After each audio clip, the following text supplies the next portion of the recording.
You're listening to the Values and Leadership Podcast, where business leaders share their stories of purposeful impact and success. Hello and welcome to the Values and Leadership Podcast, the podcast for innovative leaders who want to apply new ways of doing things in work to leave a remarkable legacy and have a purposeful impact on their stakeholders. I am your host, Ahmed Ayar. I invite corporate owners, corporate leaders, and advisors who practice participative leadership and love to share their positive life and business experiences, their sense of direction, sense of meaning, and how they challenge their thinking in growing their business and the people around them to their next best thing. Today, we have a special guest. We have Thomas Cameron. Thomas Cameron is following a bountiful 16 years in corporate, in IT, software, and banking. He did a lot of achievements in his previous career, and he's going to share today his best moments, his struggles, the opportunities that he has gone through, and he's going to give us a really insightful look for a different kind of culture that he joined and his role in that, and a lot of other experiences that we're going to share today. Welcome to the show, Thomas. Thank you very much, Ahmed. Thanks for having me. Great.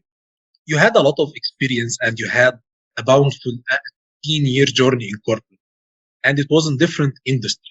Mainly, you are an engineer background, and it seems that your role within the companies that you joined was not only limited to engineering. It seems that you had more roles that you do, something that you like, and it seems that your personality and character was obvious to others, that it was recognized, and you did other roles. Can you please talk to us about the other role, not the former? Sure, of course. So, one thing that I've been told over the years is that, Thomas, you come across as a leader, as a representative of the rank and file. I get told a lot that I'm a leader, and I've always found that actually to be a little bit strange because I've never sought to have a leadership role. It's much more a factor or a matter of, I think, wanting to make sure that that the folks that I work with are represented when management is making decisions or when things are going to be changing in the workplace. Just try to get involved and make sure that your interests are being represented. And I guess that's a leadership thing, but it's funny because I never thought, hey, I'm going to go out there and try to put myself out. It's much more of, I'm just a loudmouth. I'm just a loud guy, and I like, I'll get out there and hash things out before they happen.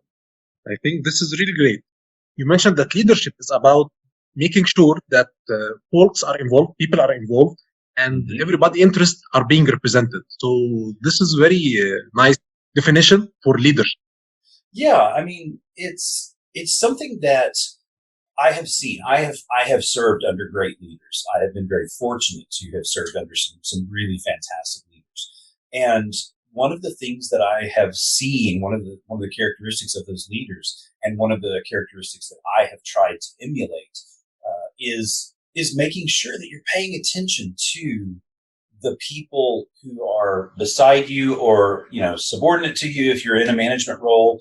But make sure that you understand how the changes that you're going to make or how the actions that you're going to take are going to affect those folks. I have found that as a leader, communication is, we all know this, communication is key, but when you can empathize, when you can put yourself in the shoes of the people who are going to be affected, obviously as a leader, you still have responsibilities to shareholders and to the company and to management and to customers. There are responsibilities on a number of different levels, but as long as you are tied into the folks who are going to be affected and actually listening to them and making sure that their concerns are being heard, I think that's where you get that reputation as a good leader, as somebody who cares and somebody who wants to help. Great. This kind of an all-rounded view to think, not only to look upwards to the shareholders, but as well to have an all-rounded view to the people around you and make them. One of the nice words that you mentioned is that communication is key. Yes. This communication is very crucial in corporate because usually in corporate, communication is top-down, usually, in your journey. How did you manage to work in corporate where the communication was top down? How did you manage to deal with Well, I think the most fair answer to that is I didn't stay at companies for very long who had that top down management structure. No, I was very fortunate. I spent almost 14 years at my previous employer, Red Hat, and at Red Hat, I watched the evolution of the open decision making framework that was developed internally. Because Red Hat was an open source company, because all of the employees were open source, fans, people who enjoyed open source methodologies and technologies, it was a really natural move for us to be open in our decision making. But what was incredibly gratifying was seeing that open decision making methodology be adopted by companies that had historically been pretty conservative, pretty top down, pretty hierarchical, and you would see, you'd hear reports of staff at those companies that are like, oh my gosh, this is fantastic. I feel valued. I feel like I am important now in decision making.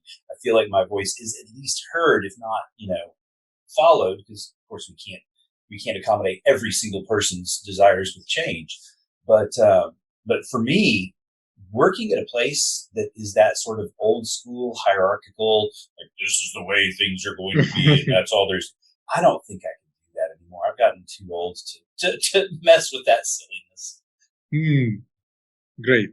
So you said one word. I feel valued in decision making. So Yep.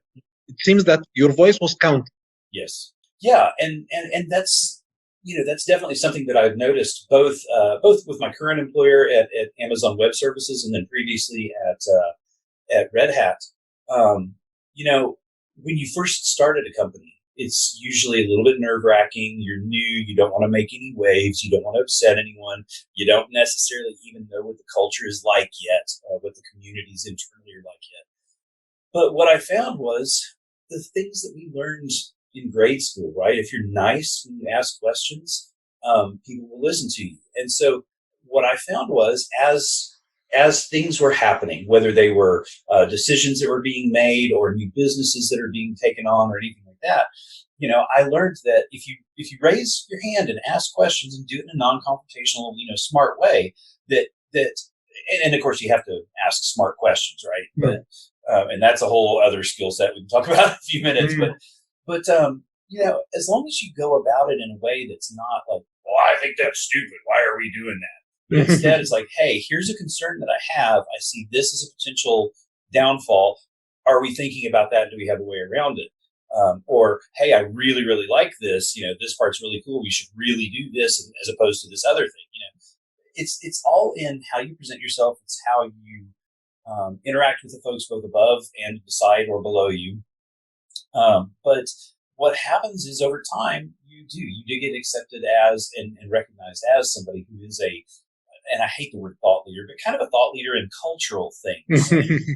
And that's what happened with me. I got known as, oh yeah, that's the guy who's always asking questions about change and stuff. If you have a question, go talk to him because he can get it up the chain. And I'm like, no, it's not me. You can do the same thing. I'm not doing anything special. But that's just kind of how things evolve. Great. And I think in your experience in Red Hat, there was this kind of moment when Red Hat issued a book about their culture, and your name was mentioned in the book. So can you tell us about the specific reasons why your name was mentioned? Yeah, there were a number of reasons. For one thing, as I said, I was super passionate about open source, and Red Hat is an open source company. And because of that, it was very well known. I did a whole lot of public speaking. I did a lot of presentations around the world for Red Hat. And I actually wound up even getting a tattoo of the Shadow Man tattoo, or the Shadow Man logo, I should say. And so I got known as, oh, that's the guy with the Red Hat tattoo. That's the guy with the Red Hat tattoo. But internally, that was all external facing, sort of the obvious parts of being a brand representative and an ambassador of Red Hat. But internally, when changes were being discussed, I was very verbal about either questioning if I saw gaps or encouraging when I saw positive aspects of those changes. And so over time, as I mentioned earlier, I just got known as that guy who talks a lot to management and isn't afraid to challenge management. Again, not in a confrontational, mean way or argumentative way, but in a way that was constructive. And so I got that reputation, and because of that, because there were so many different conversations that happened with the executive team, where I was either invited in to participate in the conversation, or at the very least, I was asked for feedback about decisions that were being made, brought in on everything from internal policy to external acquisitions and things like that. I just sort of built that reputation over time, and I had never been anything except an individual contributor at Red Hat, and now at AWS. I don't really have any desire to go into management. I did a 1-year management stint at Red Hat, and it was fine, but it just wasn't for me. But even as an individual contributor, no management roles or responsibilities or anything like that, I did build that sort of reputation as being somebody to consult with, and it was awesome. And that was written into the book to demonstrate that even the rank and file, even individual contributors can have a voice. They can affect positive change, and they can participate in decisions way above where you would typically in a stereotypical company think about them participating. Great. You said that the culture was accepting that.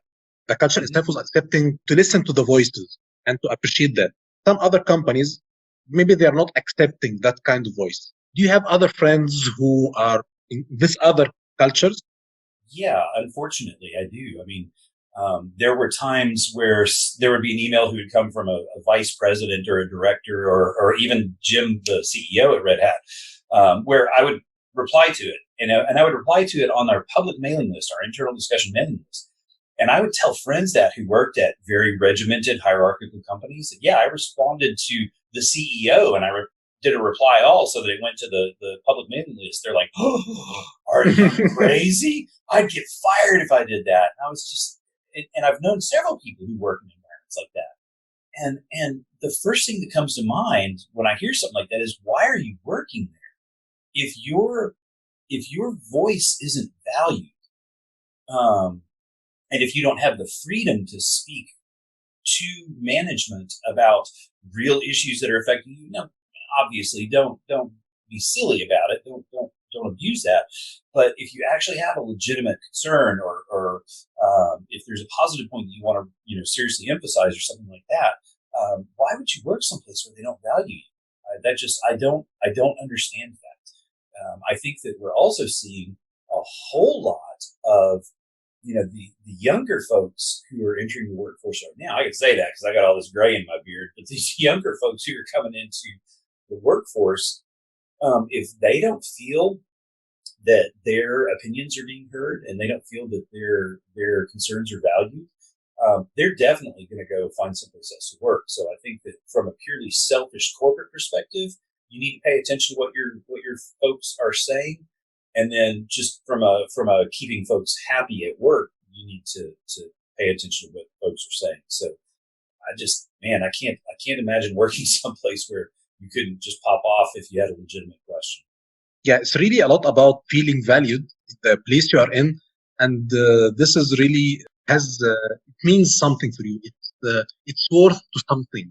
It's not only the salary. It's worth something for you. 100%. I mean, especially in my career field. My career field is software development, technology, and information technology. I can go find a job any place and make a really solid wage, right? I can work almost anywhere and be very comfortable.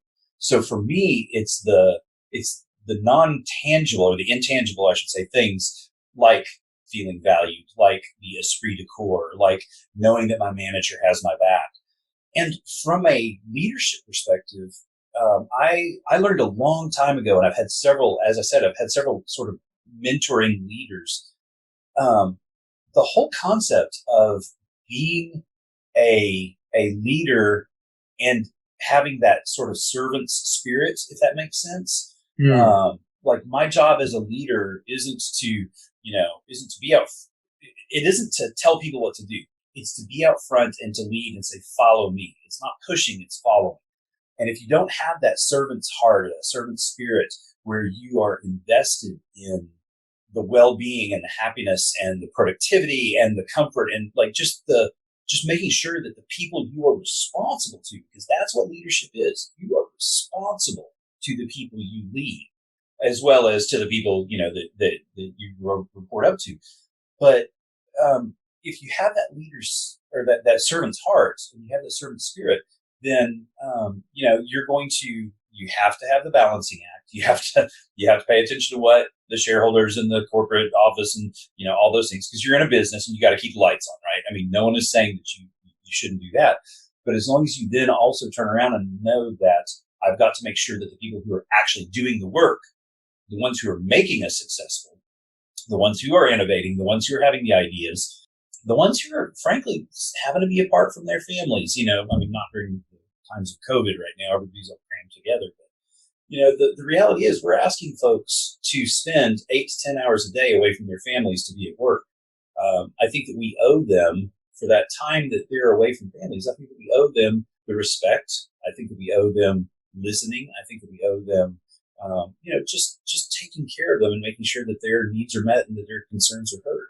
It's really good to hear that from someone who has been working in one of the world's largest open source companies, that this was the culture there, and Yep. to see this kind of spirit. And you mentioned one nice word while you were talking, that you had your mentoring leaders. So how did they advise you during your time in Red Hat? What was their contribution that made you grow within Red Hat through mentoring? Yeah. That's a great question, actually. There were a number of things that I saw, and it was never like, I'm going to give you advice now. It was much more like I would observe Jim. Jim is a great example, our CEO. I remember one time we were at a company event, and he was talking to folks, and it was after hours. It was at a party. We had a big get together for all the folks that had shown up. And I walked over to him, and I wanted to introduce myself to him because I hadn't met him at that point. He's still fairly new. And I walked over and said, "Hey, Jim, my name's Thomas Cameron. I'm a solutions architect, team lead for the Central." And he's like, "What's going on? Is there something that I can, is there something wrong that I can help you with?"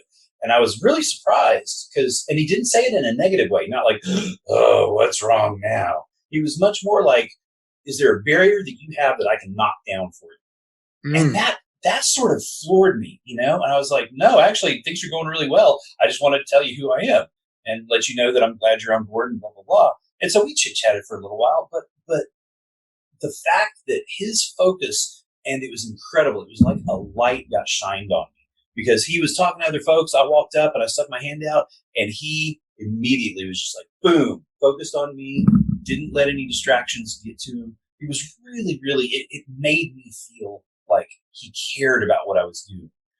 So I thought that was incredible.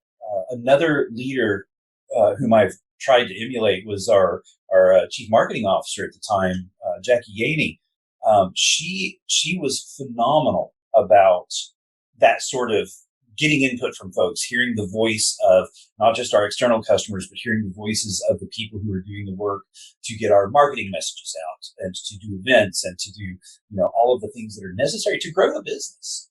I thought, she was a phenomenal leader. And again, I would just, in many cases, sit back and watch. It wasn't so much that I was like, "Hey, I'm going to sit at your knee and would you please teach me?" It was just, I would watch the way that she interacted with her staff. I watched the way that she interacted with other teams. And I found that to be very valuable as well, because again, it was all about inclusion. It was all about listening. And sometimes listening leads to the answer, no, no, we can't do that. We may not have budget for that. We may not have strategy that can bring that into what our stated goals are.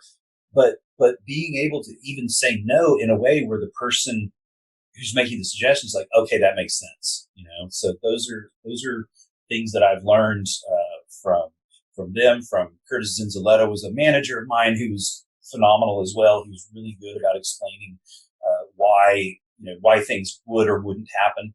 And it was amazing because all of these leaders, all of these folks that I saw, all these folks that I dealt with, even when things didn't go the way that I necessarily wanted to, I never walked away feeling like, "Oh, lost that argument. I always walked away feeling like, oh gosh, I wish we could have done that, but it makes sense why we're doing this other thing. So I love the management team. Great, great. So the leaders there was not only company leaders, but they were leaders, indirect leaders for the others as well. And they serve for you, Absolutely. and they serve for you as a mentor leaders as well at the same time. Yep, 100%. If I get to be as good as some of those folks, I'll be in real good shape. You are. So what was the struggle? Now we spoke about the positive. Wasn't there any struggles? Wasn't there anything that was not working as expected? So, I mean, certainly I have worked places where things were not easy. Things weren't easy to make happen. But when I first started at Red Hat back in 2005, I think that the biggest struggle, honestly, was internal, because you go into a place, and I had come from the open source world, but you go into a place and it's a corporate environment. There's over 1,000 employees, and people are like, no, you can be honest, and you can be open, and you can. But boy, there's that fear, and do I really want to be the one that's? And so there was an internal struggle. But for the most part, both where I am now and previously at Red Hat, in both places, I think that once I got over sort of the initial concern about, am I going to be too blunt? Am I going to be too whatever? It's been very easy to say, hey, here's my concern, here's positive feedback that I have, or here's why I think we should do A instead of B, and things like that. It's been relatively easy. I've been very fortunate. I think choosing where you're going to work is very important. I know that it's tempting to just go with, for instance, especially if you're younger, you want to go with who's paying the highest salary, or who's got the best perks, or who's got the foosball table, or whatever.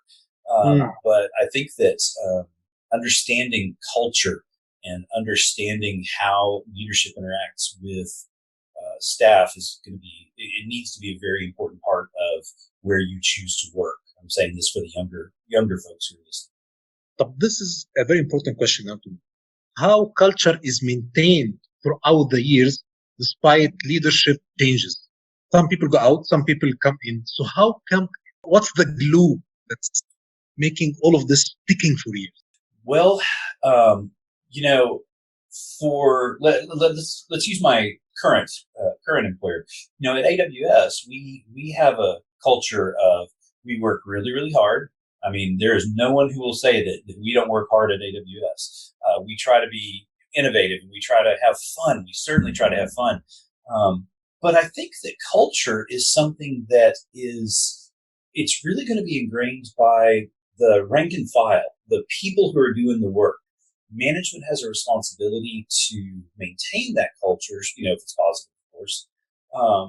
But I think the rank and file also has a responsibility to give feedback to management. Say, hey, as we bring in new managers, or as we bring in new leaders, let's make sure that we interview them not just on their technical skills, or just on their history as a leader, or as a manager. And I differentiate being a manager versus a leader.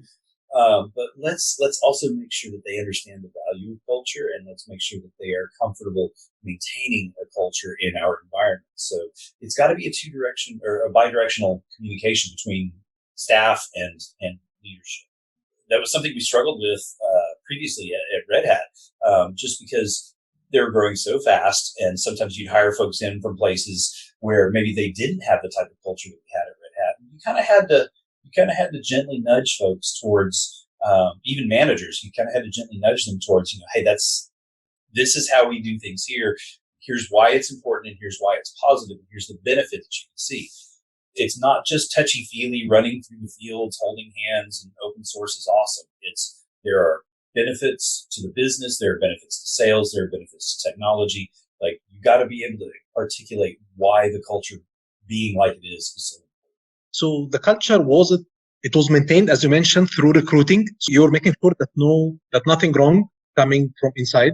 So if someone passes the initial interview, while after that he did something against the culture, what happened?